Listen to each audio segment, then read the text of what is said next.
Bonjour, je suis Kilian Stangel, auteur gastronomique.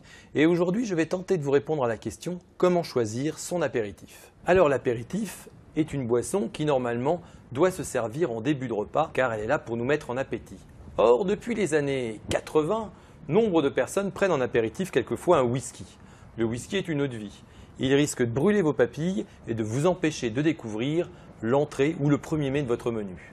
La solution, si vraiment vous voulez boire un whisky en apéritif, est de le boire à la façon écossaise, c'est-à-dire avec très peu de whisky et beaucoup d'eau, afin de découvrir surtout les effluves olfactives. Donc pour bien choisir son apéritif, il faut d'abord classifier ses apéritifs.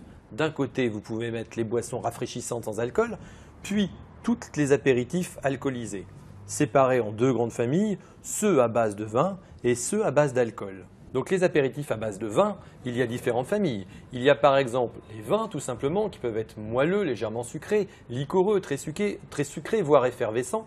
D'un autre côté, nous avons les apéritifs à base de vin qui sont mutés, c'est-à-dire stoppés avec un tout petit peu d'alcool, puis ceux dans lesquels on a fait macérer des extraits végétaux, tels qu'également l'hypocrase ou le vin d'épine ou vin de noix qu'on trouve dans les terroirs.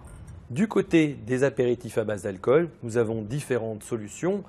Les anisés qui peuvent être plus ou moins réglissés ou anisés, les bitters qui sont les apéritifs amers, surtout utilisés dans les cocktails, et puis la famille des gentianes qu'on découvre surtout en Auvergne ou dans le Jura. Donc pour répondre à la question « Comment choisir son apéritif ?», une solution à retenir, c'est de bien penser au premier mets qui va rentrer dans votre menu, soit l'entrée, soit un plat principal. Mais n'oubliez pas que si vous envisagez de goûter par exemple des noix de Saint-Jacques, n'envisagez pas de mettre quelque chose de trop prononcé. Le premier mets, l'accord de l'apéritif avec celui-ci, il n'y a que ça qui peut prévaloir. Alors à vous de jouer.